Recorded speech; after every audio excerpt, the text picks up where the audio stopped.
तरह के पिक्स आपके फेवरेट पूछेंगे, लेकिन सबसे पहले आपका करंट मार्केट्स पर एनालिसिस क्या है सर? मूड माहौल कैसा देख रहे हैं बाजार का? बिल्कुल दीपक, पिछले कुछ दिनों से हम एक बहुत ही अच्छी तेजी देख रहे हैं बाजार में। जो मंगलवार को गिरावट हुई थी इलेक्शन के नतीजों के बाद, उसके बाद एक शानदार रिकवरी पूरे बाजार में हुई है। और आज जब ये पोर्टफोलियो का बहुत ही शांतिपूर्वक और खास बात ये रही कि जो पिछली टर्म में जो मिनिस्टर्स थे, मेजर पोर्टफोलियोज हैंडल कर रहे थे, उनको ही कंटिन्यू करने दिया गया है, जैसे आनंद जी ने भी अभी बताया। तो उससे बाजार काफी सेटिस्फाइड या काफी खुश है। मुझे लगता है अब जो एफआई जो पिछले कई दिनों से बेचे जा रहे थे भारत में, वो अब वापस से लौटने चाहिए। और अब यहाँ से एक बड़ा इवेंट रहेगा बजट। जो बजट मेरे ख्याल में जुलाई फर्स्ट वीक, जुलाई सेकेंड वीक में आना चाहिए, तो उसके लिए तैयारी करनी है। और मैं बाजार पे बुलिश भी रखता हूँ। मुझे लगता है यहाँ से भी अभी और तेजी बनेगी। और आज के बाजार में भी देखें तो पिछले 3-4 दिनों की तेजी के बाद निफ्टी के लेवल पे थोड़ा रेंज बाउंड या थोड़ा एक फ्लैट सा बाजार बंद हुआ, बट मिड कैप्स में एक धुआंधार तेजी देखने को मिली, जहां पे पीएसयूज, रेलवेज, डिफेंस वाले स्टॉक्स या जो जो पोर्टफोलियोज जिन मिनिस्टर को बाजार चाहता था उनको मिले, उन सब सेक्टर में हमने अच्छी तेजी देखी। इंफ्रा ने अच्छा किया, फिर ऑटो सेक्टर ने अच्छा किया, सीमेंट, ऑयल एंड गैस। तो मुझे लगता है all in all markets look good for a decent upside in the run up to the budget. Right sir, और इस मूड माहौल में अगर कोई पोजिशनल पिक आपकी हो शॉर्ट टर्म नजरिए से, तो कहां पर आप निवेश की सलाह देंगे? बिल्कुल पोजिशनल पिक रहेगा। अशोका बिल्डकॉन में खरीदारी करने की सलाह रहेगी। आज 219 पे बंद हुआ है। ये मेरा एक पसंदीदा स्टॉक रहा है फ्रॉम द इंफ्रास्ट्रक्चर स्पेस, और पिछले कुछ दिनों में एक अच्छी तेजी हुई है, बट यहाँ से भी मुझे लगता है ये स्टॉक अच्छा करेगा। एक बहुत ही जबरदस्त क्वालिटी की इंफ्रास्ट्रक्चर कंपनी है, जो कि रोड्स, रेलवेज, फिर हाईवेज और city gas distribution projects, power EPC projects वगैरह करती है। और एक जबरदस्त 14,000 करोड़ से ज्यादा की इनकी ऑर्डर बुक है। फिर इनका वाटर ट्रीटमेंट और जो वाटर ईपीसी प्रोजेक्ट्स, इन सब सेगमेंट में भी हाल ही में फोरे किया। मुंबई म्युनिसिपल कॉर्पोरेशन से भी एक इनको ऑर्डर मिला है। और कुछ कुछ एसेट्स मोनेटाइज करने की भी बातें हो रही है। इन्होंने हाल ही में अपना जो सिटी गैस डिस्ट्रीब्यूशन प्रोजेक्ट, जो इनका सेगमेंट है, उसको बिक्री किया एनजीएल को, महानगर गैस लिमिटेड को। और अब ये कुछ इनके 11 रोड प्रोजेक्ट्स, वो एक एडलवाइज का इंफ्रा फंड है, सिक्योरा फंड, उसको बेचने की पूरी पूरी बातें हो रही हैं। तो मुझे लगता है इस तरह से ये जो मोनेटाइजेशन होगा उसका भी एक पॉजिटिव इम्पैक्ट देखने को मिलेगा। और ऐसे भी मैं बजट पे जाते हुए इंफ्रास्ट्रक्चर सेक्टर पे बुलिश हूँ। मुझे लगता है ये स्टॉक अच्छा करेगा। 245 के मेरे इसमें पोजिशनल टारगेट है और 205 का स्टॉप लॉस रखना है। 205 का स्टॉप लॉस, 245 के पोजिशनल टारगेट के साथ अशोका बिल्डकॉन में आपको निवेश की सलाह शॉर्ट टर्म नजरिए से। और इसी के साथ एक लॉन्ग टर्म पिक भी बता दें सर।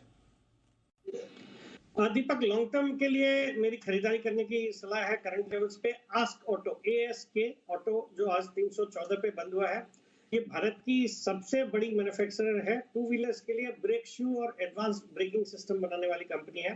जबरदस्त क्लाइंट लिस्ट है। जितने नामी गिरामी टू व्हीलर ओईएम्स हैं, हीरो मोटो, आपके TVS, Yamaha, Bajaj, royal Enfield, सबको कैटर करती है।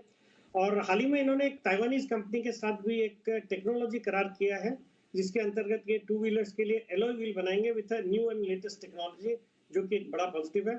फिर कंपनी का पूरा पूरा फोकस आजकल इलेक्ट्रिक व्हीकल सेगमेंट पे है। और हाल ही में जो मार्च तिमाही के नतीजे है, बहुत ही दमदार नतीजे थे। 45 करोड़ का पैट रिपोर्ट किया, जो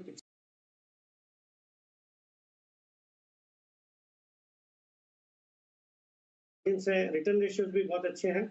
मुझे लगता है ये स्टॉक लॉन्ग टर्म में अच्छा करना चाहिए, तो यहाँ पे खरीदारी करने की सलाह। और मेरा इसमें 9 से 12 महीने का टारगेट है 400 रुपए। 100 रुपए का टारगेट, 9 से 12 महीने। आस्क ऑटोमोटिव, ऑटो एंसिलरी की अच्छा खासा काउंटर है, उसका पूरा खाका आपको सेठी साहब ने बता दिया है, तो उनकी तरफ से ये है आपके लिए पोजिशनल और लॉन्ग टर्म पिक्स। अब कुछ दर्शकों के सवाल लेने का वक्त हो चुका है। हमारे साथ श्री कृष्ण मोहिंती साहब जुड़ चुके हैं भुवनेश्वर से। बहुत बहुत स्वागत है मोहिंती साहब आपका शो पर। पूछिए सर अपना सवाल सेठी साहब से। जी नमस्कार। नमस्ते सर। सेठी जी नमस्कार। नमस्ते मोहंती जी, नमस्ते। नमस्कार। मेरा 3 सवाल है। आजाद इंजीनियरिंग मेरे को मिला था आईपीओ, और ज्योति सीएनसी ऑटोमेशन आईपीओ मिला था। ओके। और इरकॉन इंटरनेशनल, उसको मैं होल्ड किया हूँ 45 रुपीज में 400। उसको क्या अभी क्या प्रॉफिट बुक करे ना होल्ड करे अभी? ठीक है सर, आज़ाद, ज्योति और इरकॉन पर आपका है सवाल। आज़ाद और ज्योति मेरे ख्याल से दोनों की आईपीओ लेवल की खरीदारी है, इनकी क्या करना चाहिए सर?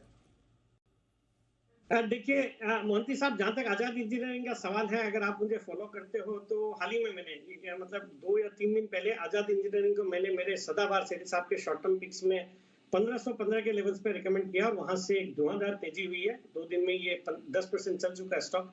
और यहाँ पे भी अच्छा लग रहा है। ये एक बहुत ही अच्छी कंपनी है जो एरोस्पेस और डिफेंस के सेक्टर को कैटर करती है। और चूंकि ये हैदराबाद बेस्ड कंपनी है तो आजकल हैदराबाद वाले स्टॉक सब अच्छा कर रहे हैं, उसका भी एक तड़का इसमें होगा। बट ऑल इन ऑल एक अच्छी क्वालिटी का स्टॉक है। आपने निचले आईपीओ के लेवल से इसमें बने हुए हैं, मुझे लगता है अभी भी बने रहना चाहिए। इसमें अच्छे आपको रिटर्न्स बनेंगे। और जहां तक इरकॉन इंटरनेशनल का सवाल है, एक पसंदीदा रेलवे स्टॉक है। आपने बहुत अच्छे लेवल्स पे लिया है, 45 रुपए के लेवल्स पे, बट अभी भी मुझे लगता है इतनी अच्छी मुनाफे होने के बावजूद भी इन लेवल्स पे भी बने रहना है, बिकॉज आई एम एक्सपेक्टिंग कि railway stocks to do well in the run up to the budget, और बजट के बाद भी रेलवे पे अच्छा खासा फोकस रहेगा। अश्विनी वैष्णव जी बहुत अच्छा काम कर रहे हैं। मुझे लगता है IRCON would continue to do well, तो इसको भी होल्ड करने की सलाह है। और जो तीसरा स्टॉक आपका ज्योति ऑटोमेशन, वो मैं क्लोजली फॉलो नहीं करता हूं, तो उस पर मेरी राय नहीं रहेगी कुछ। चलिए, तो आज़ाद इंजीनियरिंग और इरकॉन पर आपको होल्ड करने की सलाह फिलहाल सेठी साहब जी की ओर से आपको मिली है। आइए एक और कॉलर का रुख करते हैं। शिशिर साहब हमारे साथ जुड़ चुके हैं। स्वागत है शिशिर जी, पूछिए सेठी सर से अपना सवाल। नमस्कार सर और नमस्कार सेठी सर। सर मेरा की गार्डन रिच बिल्डर लिया हुआ है 1600 पर, और मेरा की जेबीएम ऑटो लिया हुआ है 2200 पर, और मेरा आरईसी लिया हुआ है 770 पर, और मेरा की कितना स्टॉक बताऊं सर? सेठी सर का फैन हूँ। सेठी सर से जब बात करता हूँ सर मैं स्टॉक भी भूल जाता हूँ। और सेठी सर से एक रिक्वेस्ट है, उनका ठीक है शिशिर जी, मैं दीपांशु जी का भी फैन हूँ। अरे सर रिजल्ट आया था, उस दिन सबका मूड ऑफ था। उनसे पूछिए शादी कब कर रहे हैं, कल थोड़ा पूछिए उनको। नहीं जरूर बात करता हूँ तो मैं स्टॉक भी भूल जाता हूँ। जरूर आपकी जो भावनाएं हैं मैं दीपांशु तक जरूर पहुंचा दूंगा।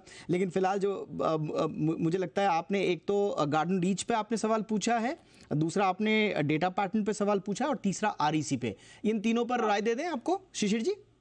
ठीक है सर, ठीक है सेठी सर।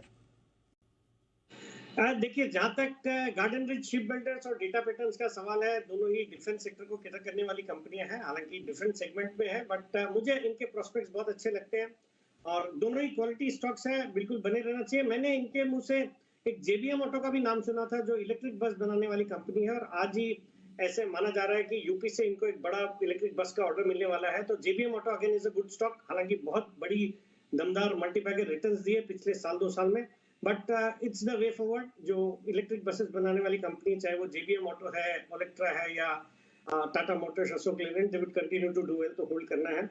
और फाइनली इन्होंने आरईसी पे भी इनका सवाल था। आरईसी अगेन पावर सेक्टर को फाइनेंस करने वाली दिग्गज कंपनी, हालांकि बहुत तेजी हुई है उसमें, बट मुझे लगता है यहाँ से भी अच्छे अपसाइड देखने को मिलेंगे। तो all are good quality stocks and they remain hold at these levels.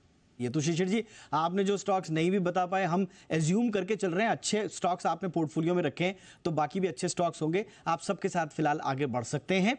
ये है आपके लिए सलाह सेठी जी की ओर से। अब रुक करते हैं मेहुल जी का, जो अहमदाबाद से हमारे साथ जुड़ रहे हैं। मेहुल जी बहुत बहुत स्वागत, पूछिए सर अपना सवाल।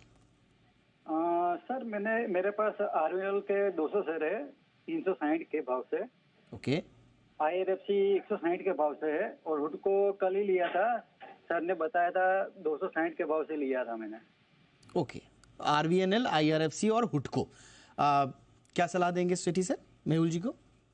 बिल्कुल, पहले तो हुडको के लिए इनको बधाई देना चाहूंगा। कल ये स्टॉक मैंने सदाबहार सेठी साहब के शॉर्ट टर्म पिक्स में 255 के आसपास रिकमेंड करना शुरू किया था, और आज धुआंधार तेजी हुई है इसमें। आज तो 290 तक के लेवल्स कर दिए, और आज भी 5-6%, और कल भी जो लास्ट आवर ऑफ ट्रेड में एक अच्छी तेजी हुई है। बट स्टॉक में अभी भी बहुत अच्छे अपसाइड की उम्मीद है। जिस तरह से कल प्रधानमंत्री जी ने मतलब पोर्टफोलियो एलोकेशन हुआ नहीं, उसके पहले भी ये बातें होने लगी कि प्रधानमंत्री आवास योजना के अंतर्गत 3 करोड़ नए घर बना के देंगे, तो उसका एक बहुत बड़ा बेनिफिशियरी हुडको जैसा स्टॉक होगा। तो बिल्कुल बने रहे। हालांकि आपको अच्छा प्रॉफिट हो रहा है, बट यहाँ से भी अच्छे अपसाइड होंगे, बट लॉन्ग टर्म के लिए इसमें निवेशित रहे। और जो दूसरा स्टॉक इनका आईआरएफसी और आरवीएनएल, दोनों रेलवे सेक्टर वाले स्टॉक्स हैं, जो कि मेरा एक पसंदीदा सेक्टर रहा है।